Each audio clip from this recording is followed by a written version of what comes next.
Hello and welcome back to my channel. This week's video is part of a collab with some other author tubers called Authors Are Weird.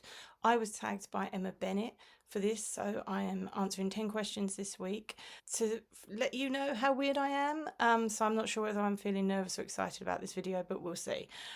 You can let me know in the comments down below if you think I'm weird or not, if I have any weird habits. If you want to join in, if you are an author tuber and you would like to join in, you can consider yourself tagged by me. And the playlist, if you want to check out the rest of the author tubers who are taking part in this tag, will be down in the description box. So let's get on with it, shall we? So question 1 says, do you have any bizarre internet searches? If so, what's the weirdest one? Okay, well, seeing as I write contemporary romance and fantasy. For the contemporary romance side, no, I don't get any weird and wonderful internet searches. I had a really boring one once when I was writing Endless Love. The main character in that had to know a lot about boats, and I know nothing about boats. So I had to learn like various knots and stuff so that she could mention things. I don't even know if I used it in the end in the actual final copy of the book. But yeah, I sat and I went down a huge rabbit hole about boats and yachts and things like that. So that's not really weird, that's more boring. But for my fantasy, I do get some weird internet searches. Like one of my earliest ones were what is the best way to kill someone wearing chainmail? How long does it take to die if you've been stabbed with a sword? Things like that. So yeah, that side of things, I do get some weird internet searches going on there. Number 2, what do you write people you know and dislike into your story as villains or dumb people to kill off? To be honest, I take a bit of lots of people that I know and put various parts of them into characters, whether they're good or bad. Obviously, if people have wronged me or upset me, yes, they do end up finding parts of them, maybe fashion choices or parts of their personality, put into some of my villains. I don't necessarily kill them off though. I just make them very unpleasant. So, you know, they've got like an ick factor about them that you don't gel with that character. Even if they're in it for only a scene or two, there's still something about them that, you know, is a little bit off about that character. But no, I don't generally. My villains are usually fun, kind of exuberant characters that I like, because I like villains. So I have some things about the villains that I just enjoy, like they're a little bit mad, a little bit crazy. But no, I usually just put parts of people that I don't like into people that are just not very nice people in the story. Number 3, does personal hygiene sometimes come second to writing? Not generally, no. But when I was writing my Legends of King Arthur series, you can see that behind me, for children, I was on deadlines, quite short, sharp deadlines, and sometimes I was working at the same time, so sometimes I did go a couple of days without showering. Don't tell anyone. But yeah, generally no, I don't let the the personal hygiene slip.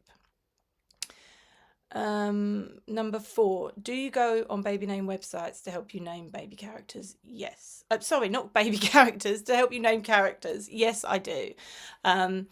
I've been on I have a baby name book on my desk as well, because I just and when I start, it's a rabbit hole, it really is. And but then I start picking up just names that I like, then I can dip into them later.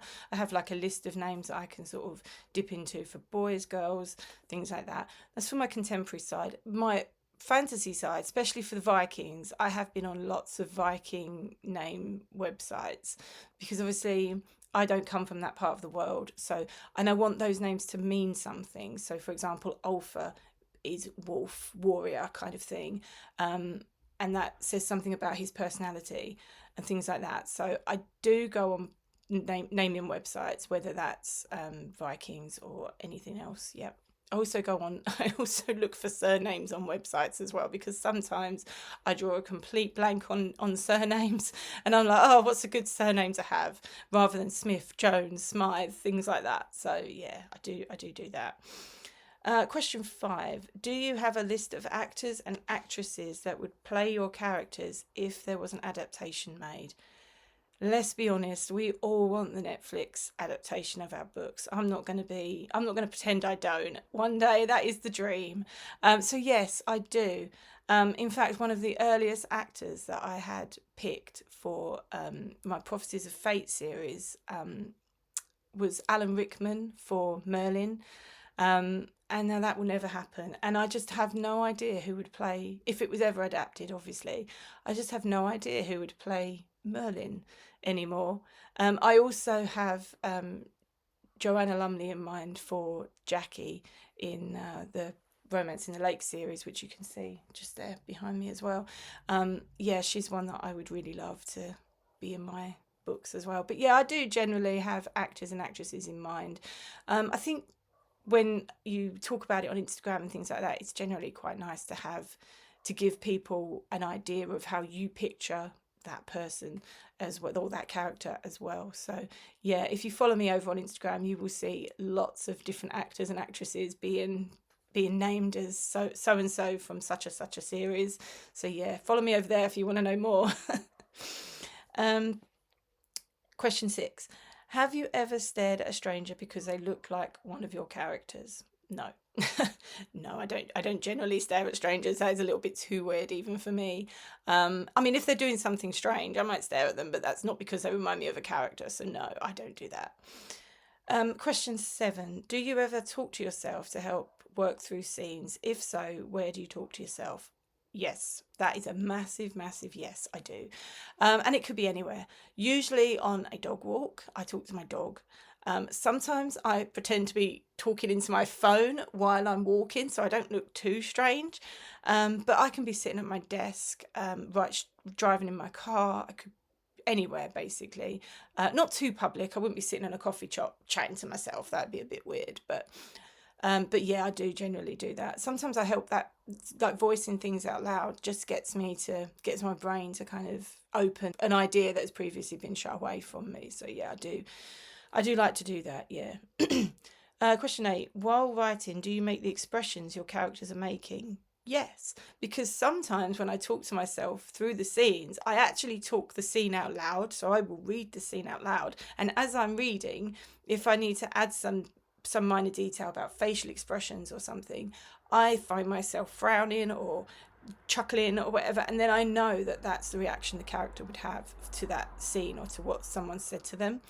With regard to my fantasy, I sometimes actually sort of like do the actions of, swiping with a sword or whatever, just to get into the feel of being in that moment. I actually have like armor as well, like a helmet and a sword and things. So particularly where in Prophecies of Fate, when Kai was first learning to become a knight, obviously he hadn't had that experience before, so I was putting on the helmet, seeing what it would feel like, and then using that to describe how Kai might feel about that. Picking up a sword for the first time, things like that. So, and also, yeah, when I go to like reenactments and things, I try to hold as much of the equipment as possible, just so that I can then sort of, I know I've got that experience of kind of like using that stuff. Question 9. Do you ever practice answering interview questions in case you make it big? No, I don't. But maybe I should, because if that Netflix series ever gets made, I'm going to need to have the answers, and I don't want to be sitting there flapping like a fish, not knowing what to say. So maybe that's something I should start doing. But no, I don't do it at the moment. Number 10. Do you have a soundtrack and or playlists for your book or scenes from your book? No, not really. Music inspires some of my work. So for like What Happened in Vegas, that was inspired by a Carrie Underwood song called Last Name. And I was singing that song one day, listening to that, and I just had this idea, this image in my head, and I just thought, yeah, actually, that's my starting point. So if you haven't listened to that song, I highly recommend it. And then you can pick up a copy of my book, What Happened in Vegas, see how that married up. Sorry about the shameless plug there, but you got to do it. Music inspires my work. I have a book in mind that's inspired by the Shires. If anyone knows the Shires, they're a British country band, and there's a song that they sing called Lightning Strikes Twice that I really love, and I've got a whole book mapped out in my head for that eventually.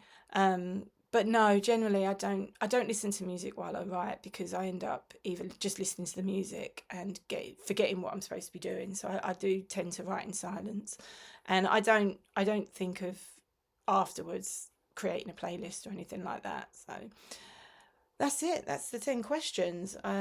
So yeah, I hope you've learnt something new and some fun things about me. And like I said at the beginning of the video, if you are interested in doing this tag, please consider yourself tagged.